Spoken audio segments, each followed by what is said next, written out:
Maths में miscellaneous examples हम लोग सॉल्व करने लगे थे। इसमें से 11 नंबर हम सॉल्व कर भी चुके थे। आज उसके बाद वाला क्वेश्चन यानी कि एग्जाम्पल नंबर 12 को सॉल्व करना है। तो मैं पढ़ रहा हूँ, आप भी ध्यान से सुनिएगा और फिर उसको सॉल्व करते हैं।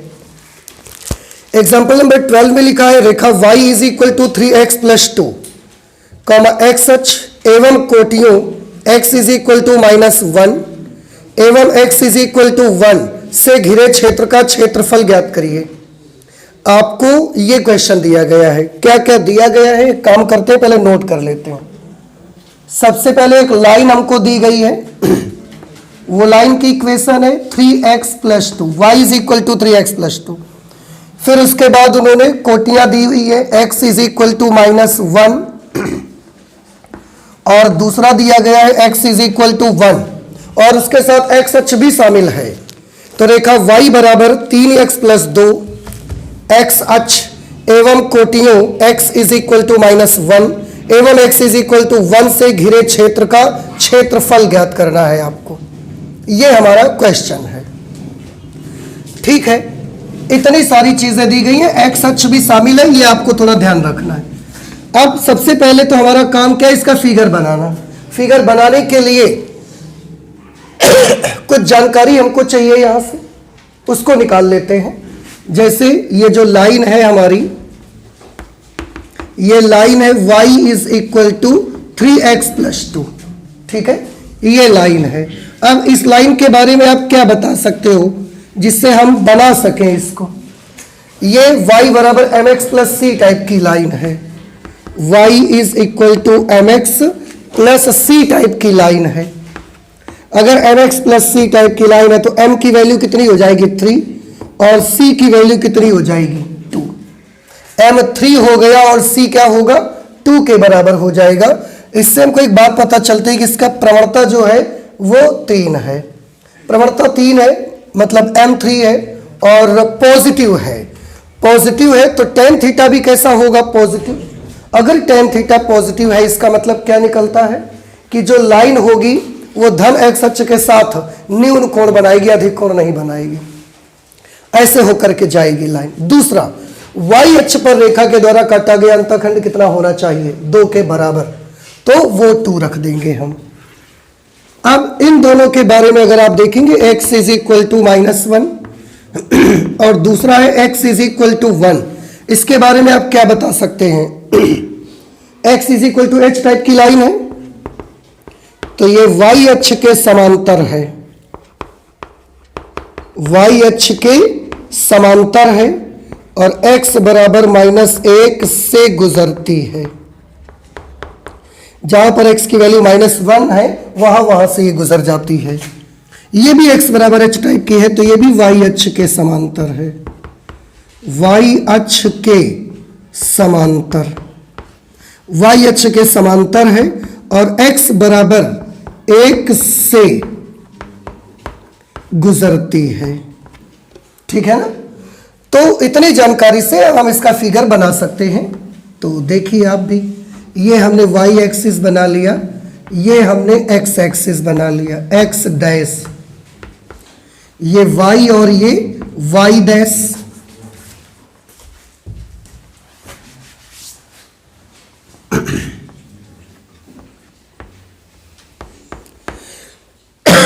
ये मूल बिंदु है, ओरिजिन पॉइंट 0,0।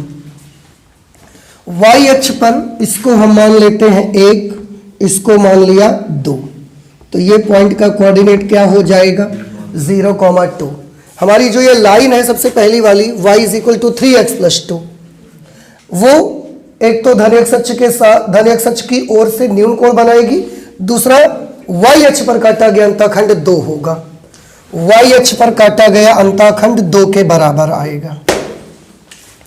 तो जो लाइन होगी वो कुछ इस तरीके से पास होगी, ऐसे। देखिए ये है रेखा y is equal to 3x plus 2।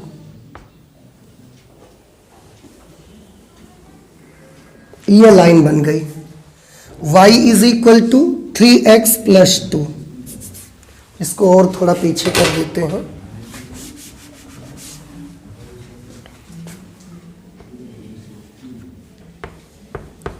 X dash, और इसकी इक्वेशन है y is equal to 3x plus 2। ये लाइन मैंने बना दिया।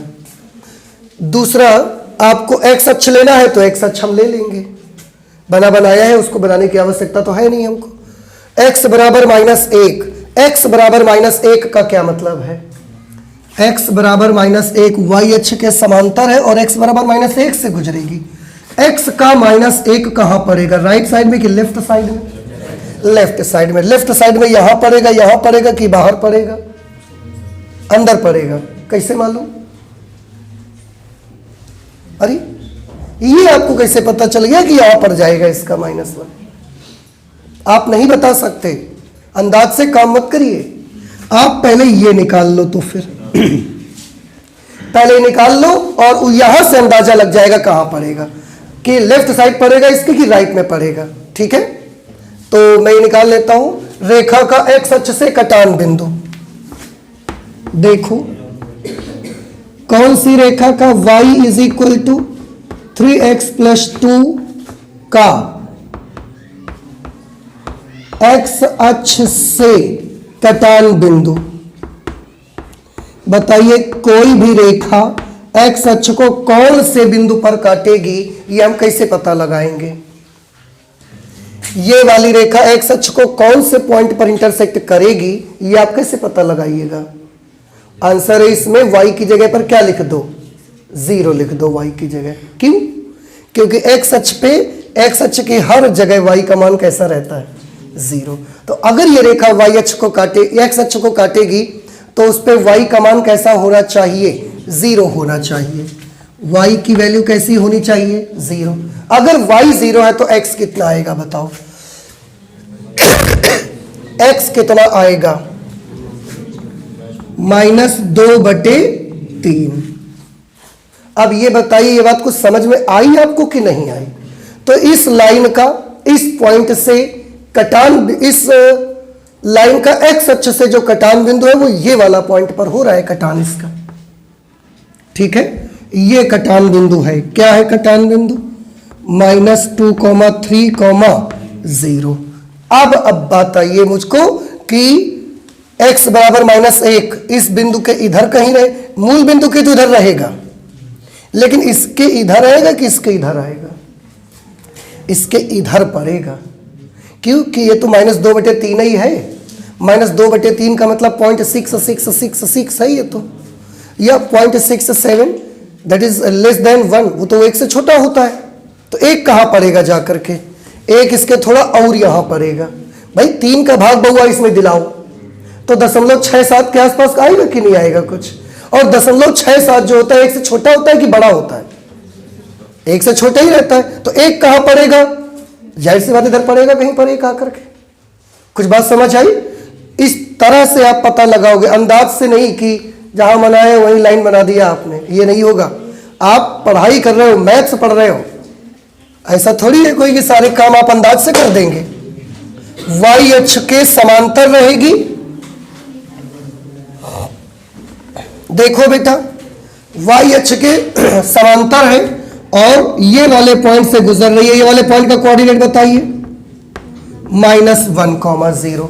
क्यों? क्योंकि इस लाइन की इक्वेशन है x इज इक्वल टू -1। बउआ हो, अब ये बताओ इतनी बात समझ में आई कि नहीं आई आपको? नहीं आई? अभी भी लगता है नहीं उधर ही रहना चाहिए, इसको फालतू इधर बनवा दिया इन्होंने, ऐसा तो नहीं लग रहा है अब आपको? ठीक है ना? ओके। दूसरी line x is equal to 1, ये भी y अक्ष के समांतर है और कहां से होकर जाएगी? x इज इक्वल टू 1 से। तो बताइए x is equal to +1 right में पड़ेगा मूल बिंदु की लेफ्ट में पड़ेगा? राइट में। राइट में यहां पड़ेगा, यहां पड़ेगा, कहां पड़ेगा? हमें नहीं मालूम, पर ये हमको मालूम है। चाहे जहां बना दो, कोई दिक्कत ही नहीं इस पे। भाई मूल बिंदु के इधर की तरफ ये पॉइंट है, तो डाउट था कि इसके इधर आएगा कि इसके इधर जाएगा। उधर तो ऐसा कोई बिंदु है नहीं ना। आप कहीं पर भी 1 बना दो। इसका तो 1 हमने इतनी दूर बनाया है 34 सेंटीमीटर पर, इसका 34 पहुंच जाएंगे तो बोर्ड के बाहर निकल जाएंगे, इसलिए हम इसका 34 नहीं पहुंचाएंगे। आपको समझना है केवल फिगर, मुझे बना के आपको समझा देना है। यहां पर मैं लाइन को बना दूंगा और इस लाइन को थोड़ा आगे इंक्रीज कर देंगे इसको, ठीक है ना। अब देखिए इस पॉइंट के कोऑर्डिनेट्स क्या होंगे बता सकते हैं आप मुझको? 1,0 because this point lies on the x axis, इसलिए इस पॉइंट के कोऑर्डिनेट 1,0 के बराबर आएंगे। Now we have made the complete figure. Complete figure हमने बना लिया है। फिगर बनाना समझ में आया कि नहीं आया? इसीलिए जब भी ये एरिया अंडर सिंपल कर्व आप पढ़ते हैं ना, so it's very necessary and it's very important कि आपको फिगर बनाना आना ही चाहिए। फिगर में एक छोटी सी गलती आपके आंसर की ऐसी की तैसी कर सकती है, ठीक है। ठीक है, अब बताइए फिगर बन गया, कौन सा क्षेत्र, कौन से रीजन का एरिया हमको चाहिए बता सकते हैं आप मुझे? चलिए मैं बताता हूं क्या क्या होना चाहिए। एक तो ये लाइन रहनी चाहिए, एक्स अक्ष होना चाहिए और ये दोनों कोटियां रहनी चाहिए। यहीं से शुरू करो पहले तो। एक तो देखो ये जो छोटा सा ट्रायंगल नुमा आकृति दिख रही है आपको, ये भी उसी के अंतर्गत आ रही है, इसका भी एरिया हमको चाहिए। देखो ये लाइन भी है, इस पे एक्स अक्ष भी है और ये x = -1 इसमें शामिल है। बाकी पोर्शन क्या इतना ही है? नहीं, इतना तो नहीं है भाई। बाकी पोर्शन ये वाला है, देखो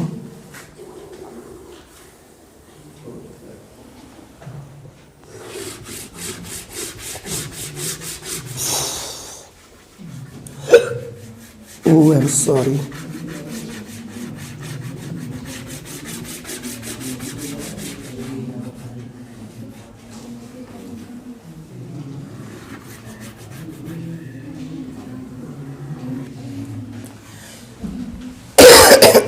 अब जो आपको छायांकित जो शेडेड दिख रहा है ना, इसका एरिया हमें निकालना है। देखो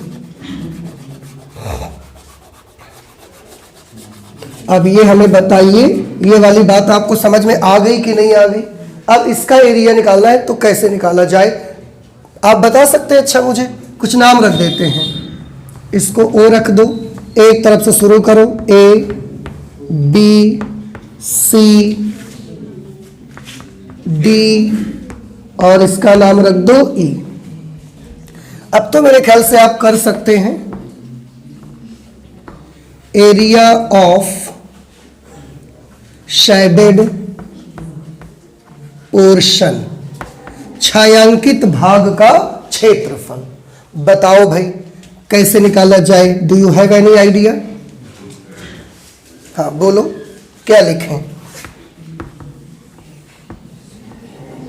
एरिया ऑफ फिगर क्या लिखें यहां पर? बोलो। ABC, ये एक ट्रायंगल है छोटा सा, इसका एरिया निकाल लो। फिर दूसरा क्या करना पड़ेगा? एरिया ऑफ फिगर CDE, दोनों में से किसी में एक को घटाना है या जोड़ना है? दोनों को, दोनों को प्लस कर दीजिए। इस छोटे से त्रिभुज का क्षेत्रफल निकाल लो और इस बड़े से त्रिभुज का क्षेत्रफल निकाल लो, दोनों आपस में जोड़ दीजिए, अपने आप ही आ जाएगा। आप बताइए कैसे निकाला जाए छोटे से त्रिभुज का क्षेत्रफल? इसके लिए वर्टिकल स्ट्रिप मुझे बना लेनी चाहिए ऐसे, और इसका एरिया पता लगाने के लिए भी वर्टिकल स्ट्रिप ही हम बना लेंगे, ठीक है। तो दोनों के लिए फॉर्मूला तो लगाएंगे y dx, पर क्या बता सकते हैं ये y कहां से लाएंगे निकाल के? ये लाइन, ये y लाएंगे इस वाली लाइन से, 3x + 2। या आप यूं समझ लो एक ही y हमारे पास है ही, तो ठीक है। लिमिट बता दीजिए इसकी, x अक्ष से लेना है कि y अक्ष से? x अक्ष से। x का मान लेना है कि y का मान? x का मान। तो बोल दो लिमिट फिर। x अक्ष पे चलना शुरू करिए एक तरफ से। कहां से शुरू हो गया? यहां से। कहां पे खत्म? यहां पे। -1 से -2/3, -1 से -2/3 plus integration of y dx। इस वाले एरिया की बात कर रहे हैं, बड़े वाले की। इसकी लिमिट कहां से कहां तक ले सकते हैं आप? यहां से शुरू, यहां पर खत्म, तो -2/3 से लेकर के 1 तक जा सकते हैं, -2/3 से 1 तक। लेकिन इसमें एक छोटी सी प्रॉब्लम है। क्या प्रॉब्लम है? आप देखिए कि ये वाला जो पोर्शन आ रहा है ये नेगेटिव साइड पड़ रहा है पोर्शन, देख रहे? अभी तक ऐसा किसी में नहीं हुआ, और हुआ भी है तो उसका आधा हिस्सा ऊपर भी पड़ता था, हम लोग उसी का निकाल के डबल कर दिया करते थे, तो इसकी कभी ज़रूरत नहीं पड़ी हमको अच्छे से गौर करने की। याद आ रहा है कुछ आपको? अभी तक जितने फिगर आपने बनाए हैं, जितने फिगर्स के आपने एरिया निकाले हैं, किसी में नेगेटिव साइड का कोई पोर्शन लेके हमने सॉल्व नहीं किया उसको। एरिया पड़े हैं बहुत सारे, लेकिन सॉल्यूशन करने के लिए हमने नेगेटिव साइड का रीजन चुना नहीं था अभी तक। तो हम क्या करते थे, पॉजिटिव साइड का एरिया निकालते तो उसका डबल कर देते थे, तो वो भी निकल के साथ में आ जाता था, तो हमको प्रॉब्लम नहीं आई। पर आज नेगेटिव साइड का पोर्शन है। और अब आप याद करिए, जब आपको शुरुआत में इंट्रोडक्शन बताया जा रहा था तो क्या करने के लिए बताया गया था? मॉड्यूलस लगाने के लिए आपको बताया गया था कि नेगेटिव साइड का अगर हो सॉल्यूशन करने के लिए तो आप मॉड लगा लीजिएगा इस पे। ये बहुत याद रखिए, नहीं तो गलत हो ही जाएगा आपका आंसर। समझ आई कुछ बात? और इसको, इसमें मॉड नहीं लगाना है क्या? क्यों लगाओगे भाई? This is already in positive side, there is no need to apply modulus sign here, कोई जरूरत नहीं है आपको, ठीक है ना? सॉल्व करिए। y 3x + 2 और dx from -1 to -2/3 modulus. This is again 3x + 2 dx from -2/3 to 1।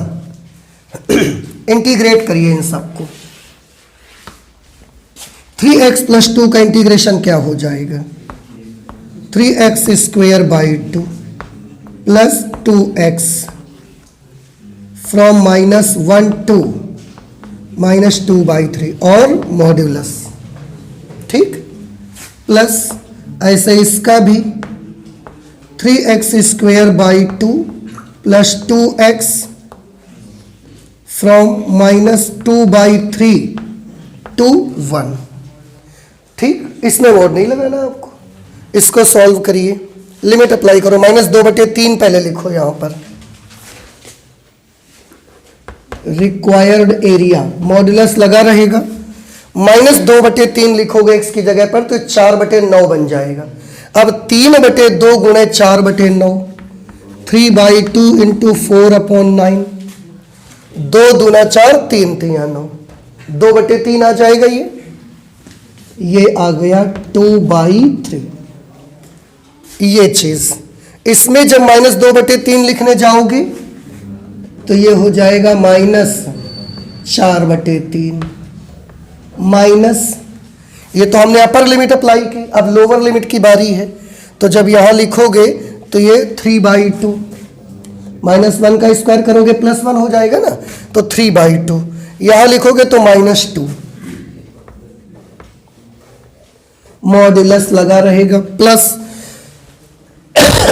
इसको सॉल्व करिए, x की जगह पहले अपर लिमिट यानी कि 1 लिखोगे तो 3/2 + 2 7/2,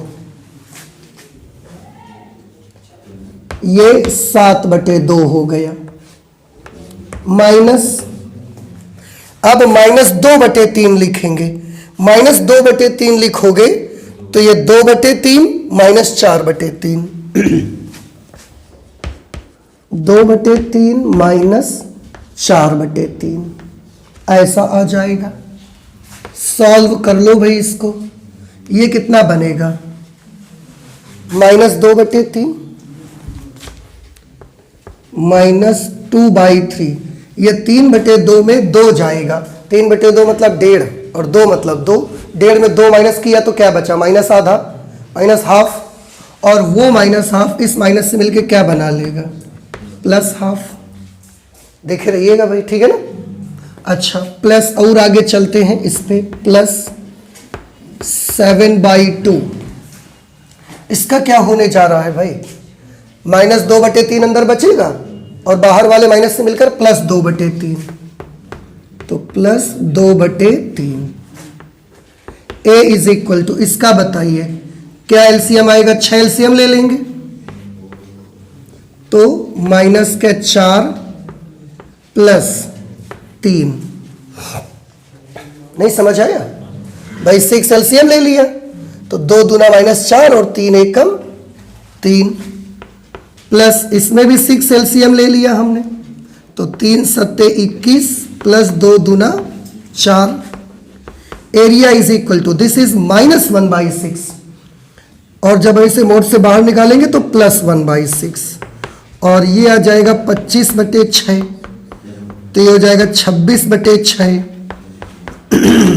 13/3, 13 दूना 26 और 3 दूना 6, 13/3 स्क्वायर यूनिट।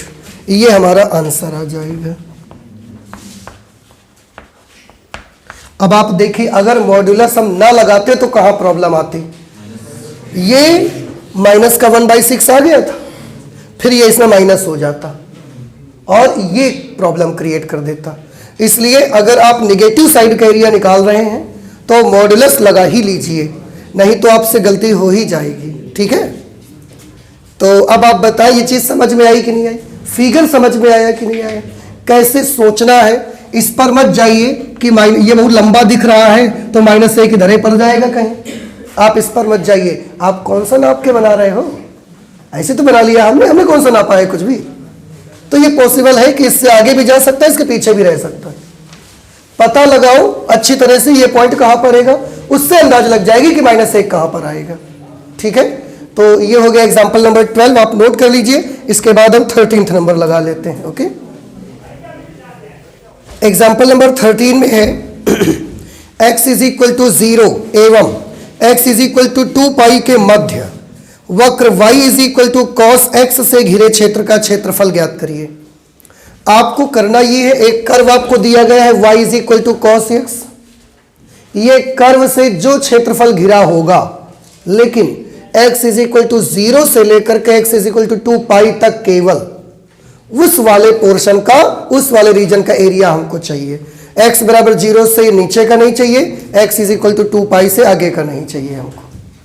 ठीक है, y is equal to cos x, ये कर्व है, फिगर बनाना है हमको। अब आप मुझे बताइए y is equal to cos x का ग्राफ बनाना तो आपको आता होगा। मैथमेटिक्स में जब इनवर्स ट्रिग्नोमेट्रिकल फंक्शन पढ़ाए गए थे आपको, एक एक ग्राफ बना के आपको सारे दिखाए गए थे। और फिजिक्स में आप बनाते रहते हैं, साइंस वगैरह में y is equal to cos x, mathematics में भी आप बनाते रहते हैं। तो इसका ग्राफ कैसे बनता है याद है किसी को? साइन ग्राफ और कॉस ग्राफ, इनकी तो बड़ी जरूरत पड़ती रहती है आपको। ये y एक्सिस, ये y डैश है, यहां पर 0। इसका ग्राफ कुछ इस तरीके का बनता है, 0 π/2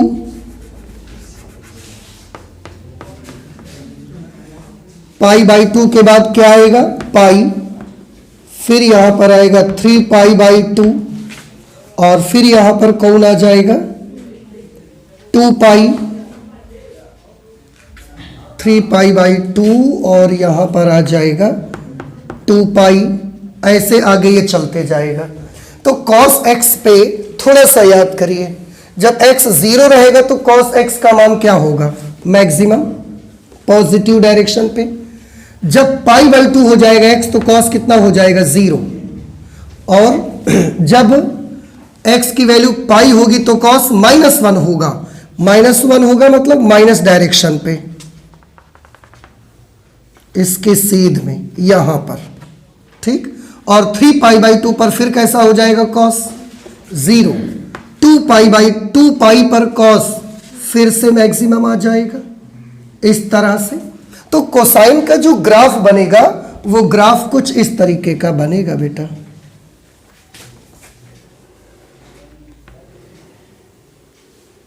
ऐसे ये ग्राफ बनते चला जाएगा कोसाइन का। ठीक है ना? और आपको पता भी है अब तो ये वाली चीज तो। ये कोसाइन का ग्राफ हमने बना दिया। ये y is equal to cos x तो हमने बना दिया। अब हमको दो कोटियां भी बनानी है। कौन कौन सी? एक है x इज इक्वल टू 0 और एक है x इज इक्वल टू 2 पाई। क्या इनके बारे में आप मुझे बता सकते हैं? x इज इक्वल टू 0, आपको याद ही होगा x इज इक्वल टू 0, ये तो y अक्ष का ही समीकरण है। इसका मतलब y अक्ष बनाओ, तो बना के रखा है हमने, ये y एक्सिस बनी हुई है ना, तो ये है x इज इक्वल टू 0। दूसरा x is equal to 2 pi. आपको नहीं लगता कि x is equal to h type की लाइन है? x is equal to h type की लाइन कैसी होगी? y अक्ष के समांतर और कहां से होकर जाएगी? x इज इक्वल टू 2 पाई से होकर जाएगी। x इज इक्वल टू 2 पाई यहां पर है, y अक्ष के समांतर और x इज इक्वल टू 2 पाई से होकर गुजरनी है इसको, ऐसे x अक्ष के समांतर और नहीं सॉरी y अक्ष के समांतर और x इज इक्वल टू 2 पाई से पास होगी। अब आप देखिए ये कर्व बना हुआ है, ये दो कोटियां बनी हुई हैं, इनके बीच का एरिया और x अक्ष से घिरा एरिया आपको चाहिए। बस इतना सा क्वेश्चन है हमारा। अब देखो कौन से रीजन का एरिया हमको चाहिए, तो हमारे लिए जो रिक्वायर्ड रीजन है वो ये वाला रीजन है।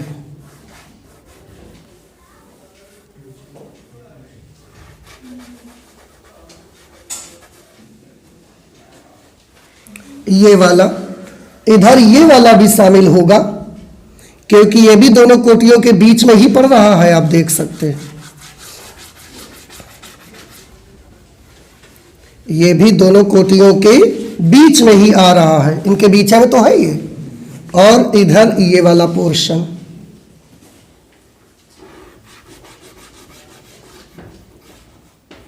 इसका इतने रीजन का एरिया हमको चाहिए, उसके आगे का हमें नहीं चाहिए। आप चाहें तो इरेज कर दे, अगर आप चाहें तो मत इरेज करें, ठीक, भाई रहने देते हैं। अब आप बता सकते इसको कैसे निकाला जाए? चलिए तब तक मैं लिख रहा हूं, एरिया ऑफ शेडेड रीजन। बोलिए कैसे निकाला जाए, कुछ तरीका बताइएगा आप मुझे,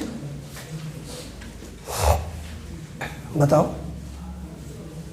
अरे नहीं बताएं, बताओ। 4 गुना कर दें, कैसे? देखो बिल्कुल सही है, इधर देखो, इस पे इसका एरिया निकालोगे, इतना ही टुकड़ा ये है, इतना ही टुकड़ा ये है, इतना ही टुकड़ा ये है, तो इस वाले इतने इतने एरिया के कितने टुकड़े हैं आपके पास? 4, 1 2 3 4। तो बस आप इसका एरिया निकाल लो, वर्टिकल स्ट्रिप बना करके और उसका 4 टाइम्स कर दो, सिंपल सी चीज है। समझ आ रही ना आपको? तो हम करने ये जा रहे हैं इंटीग्रेशन ऑफ y dx, और ये एरिया कहां से कहां तक का है? फ्रॉम 0 टू π/2, और उसको क्या कर देंगे? 4 टाइम्स कर देंगे, ठीक। 4 y की जगह पर क्या लिखा जाएगा? cos x dx from 0 to π/2। 4 cos x का इंटीग्रल क्या आएगा? sin x या minus sin x from 0 to π/2। बताइए समझ आ रहा है आपको? अब लिमिट अप्लाई कर दीजिए, required area is equal to 4। पहले x की जगह π/2 लिखा जाएगा, तो sin π/2 minus sin 0। What is sin π/2? 1 and sin 0 is 0। 4 square unit, 4 square unit. नहीं समझ में आई बात आपको? इस तरीके से 4 स्क्वायर यूनिट हमारा आंसर आ जाएगा। और अगर आप अलग अलग करोगे, देखो एक और तरीका हमारे पास था, हम चाहते तो इतने हिस्से का एरिया निकालते, इतने का निकालते, इतने का निकालते और तीनों को आपस में क्या कर देते, जोड़ देते। पर क्योंकि हमको पता है कि ये फिगर सिमेट्रिक फिगर है और इसका एरिया इस हिस्से का, इस हिस्से का, इस हिस्से का सब बराबर होंगे, तो किसी एक टुकड़े का, छोटे से टुकड़े का निकाल लो और उसका 4 गुना ही कर दो, सबसे अच्छा तरीका है। और वही मैंने कर लिया। अगर आप अलग अलग सबके निकालते तो इसका निकालते वक्त फिर से मोड लगाना पड़ता, because this lies on the negative side. ये बहुत ध्यान रखिएगा, आप याद रहेगा आपको। तो ये आप कर सकते इस तरीके से। ये जो हमारा आंसर है शेडेड एरिया का, शेडेड रीजन का, वो 4 स्क्वायर यूनिट के बराबर आ जाएगा। नोट कर लीजिए आप इसको और हम चलते हैं एग्जाम्पल नंबर 14 की ओर। एग्जाम्पल नंबर 14 लिखा हुआ है, सिद्ध करिए कि वक्र y square is equal to 4x एवं x square is equal to 4y रेखाओं x is equal to 0, x is equal to 4, y is equal to 4 एवं y इज इक्वल टू 0 से घिरे वर्ग के क्षेत्रफल को 3 बराबर भागों में विभाजित करते हैं। फिर से मैं पढ़ रहा हूं, आप गौर से सुनिएगा। उन्होंने बोला कि ये वाला जो वक्र है और ये वाला जो वक्र है, ठीक, ये दोनों वक्र मिल करके एक रीजन को बाउंडेड करते हैं, एक क्षेत्र घेरते हैं दोनों मिल करके। वो वाले क्षेत्र जो है वो x बराबर 0, x is equal to 4, y is equal to 4 और y इज इक्वल टू 0 से घिरे वर्ग के क्षेत्रफल को 3 बराबर भागों में विभाजित कर देता है। ये आपको प्रूफ करना है, सिद्ध करना है। क्वेश्चन समझने की कोशिश करिए। ये 2 कर्व जब आप बनाओगे तो इनसे कुछ क्षेत्र आएगा जो घिरेगा। वो जो क्षेत्र होगा, वो क्षेत्र उसको छोड़ दीजिए, वो एक क्षेत्र आ गया। ये चारों लाइन्स हैं, इन चारों लाइन को मिलाने से एक वर्ग बनने वाला है। उस वर्ग का भी अपना कोई क्षेत्रफल होगा। अब ये बताया जा रहा है कि आपको प्रूव करना है कि इनका जो वो एरिया आया था, उस रीजन का क्षेत्रफल आया था, वो इनसे बनने वाले वर्ग के क्षेत्रफल को 3 बराबर बराबर भागों में डिवाइड करता है। ये आपको प्रूव करके देना है। तो पहले फिगर बनाएंगे, फिगर बनाने से इसका आइडिया और आपके मन में स्ट्रांग हो जाएगा, तो ज्यादा ठीक रहेगा। सबसे पहले इन सब के बारे में पता लगाओ। देखो अभी जरूरत है क्या, y is equal to 4x, शीर्ष 0 0 धन x अक्ष पर बनेगा। x square is equal to 4y, शीर्ष 0 0 धन y अक्ष पर बनेगा। x बराबर 0 y अक्ष की समीकरण है, y बराबर 0 x अक्ष की समीकरण है। x बराबर 4 y अक्ष के समांतर रेखा है और x बराबर 4 से गुजरेगी। y बराबर 4 x अक्ष के समांतर रेखा है और y बराबर 4 से गुजरेगी। सब के बारे में पता है आपको, और इतने सारे क्वेश्चंस में हम करते आए हैं, इसमें हम नहीं करेंगे। क्यों? क्योंकि कोई नई चीज नहीं है यहाँ पर। कोई नया होता, कोई डिफिकल्ट होगा तो हम बेशक, आपको कहना नहीं है, मैं बताऊंगा, पर ऐसा बहुत कर चुके हैं। ये x एक्सिस है, ये y एक्सिस है, इधर की तरफ x डैश है और इधर की तरफ ये y डैश है, और ओरिजिन पॉइंट आपको दिख रहा होगा, मूल बिंदु। 2 परवलय बनाने, y square is equal to 4x, ये एक पैराबोला बनेगा। y square is equal to 4x। बउआ अब ये बताओ, इतना समझ में आया कि नहीं आया आपको? दूसरा parabola x square is equal to 4y बनेगा। ये इस साइड में ऐसे बन जाएगा, x square is equal to 4y।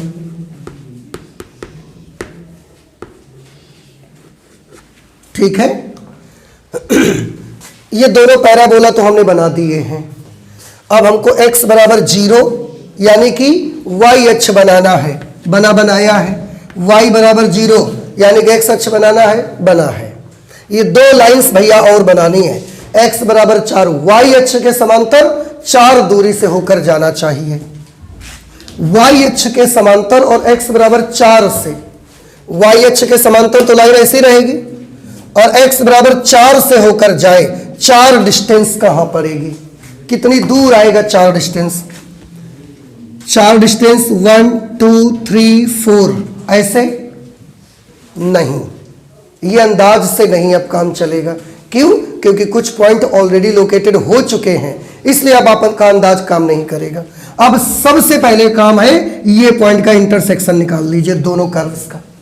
ये हमको बताएगा कि वो 4 जो डिस्टेंस है वो 4 डिस्टेंस इससे इधर पड़ेगी कि इधर पड़ेगी, ये हमको बताएगा। ओके, सबसे पहले दोनों कर्व का इंटरसेक्शन निकाल लेते हैं।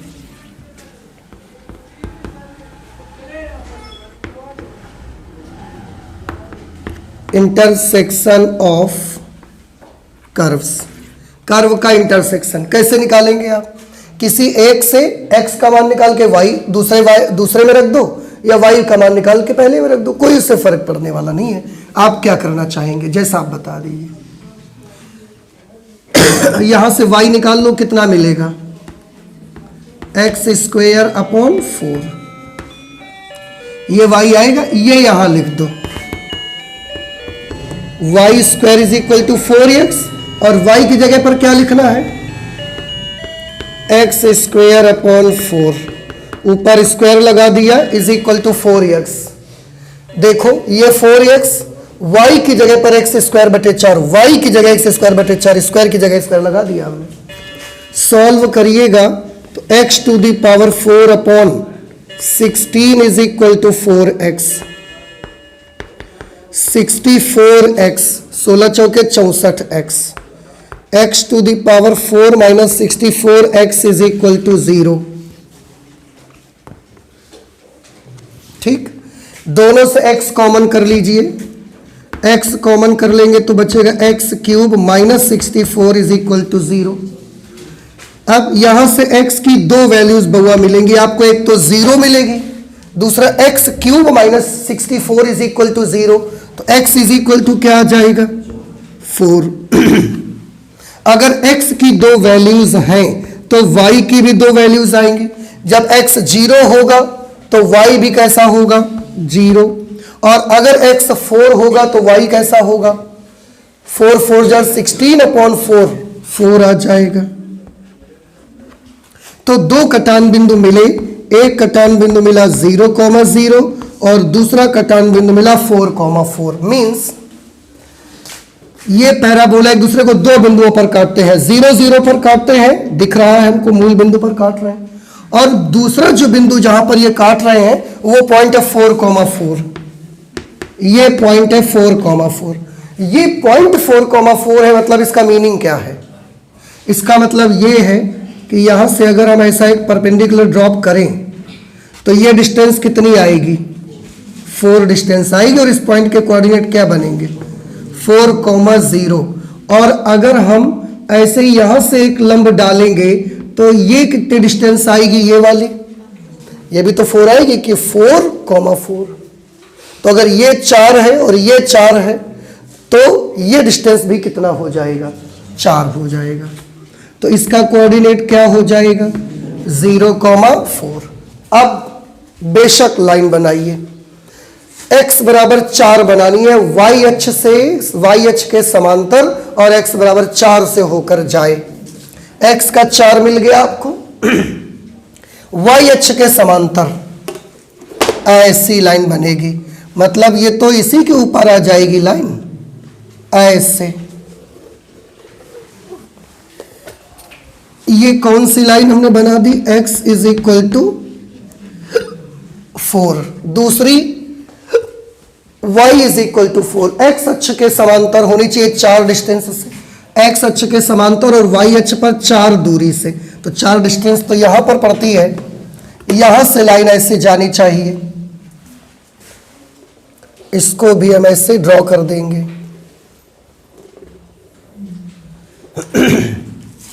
ये लाइन आ गई, y इज इक्वल टू 4। और अब आप देखिए, परवलय तो काट ही रहे थे और एक वर्ग भी वाकई में मिल रहा है। कहाँ मिल रहा है आपको वो वर्ग? तो O, अगर इसको A मान लिया जाए तो A B C। आपको नहीं लगता ये वर्ग है? देखो ये वर्ग को देखिए, बाकी सब भूल जाइए। दिखा आपको कि अभी भी नहीं दिख पा रहा है? दिखा। और आप सोचोगे वर्ग कैसे कह सकते हो? आयत भी तो हो सकता है। तो आप देखो ये डिस्टेंस कितनी है, तो ये भी कितनी है, ये डिस्टेंस कितनी है, तो ये भी कितनी है, तो सब भुजाएं बराबर है, तो क्या बन गया, वर्ग। समझ आ रहे हैं आपको। और 90 डिग्री के कोण भी है इसके सारे इंटरनल जितने भी एंगल हैं, इसलिए भी ये एक वर्ग तैयार हो गया। अब उनका कहना ये है कि सिद्ध करिए कि वक्र, ये जो वक्र हैं ये रेखाओं इनसे घिरे वर्ग के क्षेत्रफल को 3 बराबर भागों में विभाजित करते हैं। मतलब कहने का ये है भैया कि आपको प्रूव ये करना है, देखो सुनो ध्यान से, इसका एरिया निकालना है, इसका एरिया निकालना है, इसका एरिया निकालना है, और तीनों एरिया कैसे आने चाहिए, बराबर बराबर बराबर आने चाहिए, तभी तो प्रूव हो पाएगा। 3 बराबर भागों में विभाजित करता है कि ये जो कर्व मिल करके इस पूरे वर्ग को 3 बराबर भागों में विभाजित करते हैं, तो क्षेत्रफल भी सब भागों के कैसे आएंगे, बराबर। अगर क्षेत्रफल किसी का कम या ज्यादा आ गया तो फिर नहीं प्रूव हो सकता। तो हमको इसका क्षेत्रफल निकालना है, देखो इसका क्षेत्रफल मुझे निकालना है इस वाले पोर्शन का, ठीक। हमें इस वाले पोर्शन का भी क्षेत्रफल निकालना है, इस वाले पोर्शन का, और हमें इस वाले पोर्शन का भी, ये जो लीफ जैसी आपको दिख रही है, पत्ती जैसी, इसका भी क्षेत्रफल हमको निकालना है। 3 पार्ट्स के एरियाज हमको पता लगाने हैं, और तीनों एरियाज आपस में कैसे रहने चाहिए, बराबर रहने चाहिए। अब आपको जो भी आपका समाकलन का मेथड है उससे यूज करके लगाओ। तो चलिए सॉल्व करना शुरू करते हैं। इसको कुछ नाम दे देते हैं, यहां पर ABC, इसका नाम रख देते हैं D, और यहां पर इसका नाम रख देते हैं E। सबसे पहले किसका एरिया निकालोगे भाई, एरिया इसका निकाल लो सबसे पहले, इस वाले का, वर्टिकल स्ट्रिप से, ठीक है। तो एरिया ऑफ फिगर, कौन से फिगर का एरिया हम बता रहे हैं आपको, OABEO, OABEO, बस इतने का एरिया चाहिए। इंटीग्रेशन ऑफ वर्टिकल स्ट्रिप है, फॉर्मूला लगेगा y/dx, ठीक है। और लिमिट इसकी कहां से कहां तक होगी, x अक्ष से लेंगे, इस वाले पोर्शन की बात हो रही है, तो x अक्ष से लिमिट आएगी यहां से यहां तक, 0 से 4 तक आएगी, फ्रॉम 0 to 4। y का मान कहां से लेंगे बताओ, ये इस वाले वक्र के नीचे का क्षेत्रफल है, और ये वाले वक्र से हम y का मान निकाल लाएंगे। तो ये वाला वक्र कौन सा वक्र है, ये है, इससे y का मान निकालिए तो क्या मिलेगा आपको, x² 4 dx फ्रॉम 0 to 4, 1/4 बाहर कर लो, x² का इंटीग्रल आएगा x³ from 0 to 4, 1/4, limit apply करो, x की जगह 4 लिखेंगे, क्यूब करेंगे, 4 चौके 16 चौके 64, 64/3, क्यों, क्योंकि बाकी जब 0 लिखोगे तो पूरा 0 ही हो जाएगा। अब इसको सॉल्व करिए, 16 बार में ये कट जाएगा, 16/3 स्क्वायर यूनिट। ये हमने इसका एरिया निकाल लिया। अब हम इस वाली पट्टी का एरिया निकाले ले रहे हैं, OCBDO, area of figure OCBDO, ये देखो कहां पर पड़ता है भाई, OCBDO, इस वाले पोर्शन का एरिया। इसके लिए हम हॉरिजॉन्टल स्ट्रिप का इस्तेमाल कर लेते हैं, ऐसे क्षैतिज पट्टी का यूज कर लीजिए। अब इसको कैसे करना है, तो x dy यूज करेंगे आप इसके लिए। लिमिट क्या यूज करेंगे, y अक्ष से लाएंगे, y अक्ष में 0 से लेकर कहां तक, 4 तक, इसकी भी लिमिट आएगी 0 to 4। x की जगह पर कौन से वक्र से x लाएंगे निकाल करके, क्योंकि ये इस वाले कर्व के इधर का है, y अक्ष तक का क्षेत्रफल है, और ये वाली वक्र की समीकरण आप देखो ये है, y² = 4x, तो x की वैल्यू कितनी आ जाएगी, y square upon 4 from 0 to 4 dy, dy। बउआ ये समझ आया कि नहीं आया? सॉल्व करेंगे, आप सॉल्व करके देखिए, सेम वही चीज बन गई है। फर्क इतना है कि x है उसमें y है। और फाइनली इस पे भी आपको क्या आंसर मिलेगा जब हल करते हुए जाओगे आप?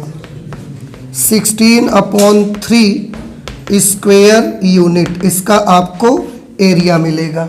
किसका एरिया? इस वाले हिस्से का एरिया।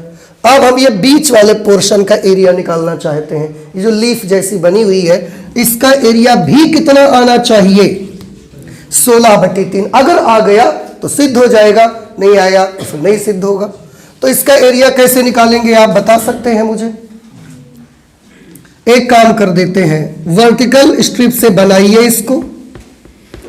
पहले आप यहां से पूरा ये वाला एरिया निकाल लीजिए और उसमें फिर ये वाले पोर्शन का एरिया माइनस कर देंगे। तो क्या लिखेंगे? Area of figure. पहले इस फिगर का नाम लिखिए, OEBDO, OEBDO। इसका एरिया निकालने के लिए हमने कैसे डिसाइड किया है कि निकालेंगे? Area of figure, area of figure. कौन सी फिगर का? ODBAO,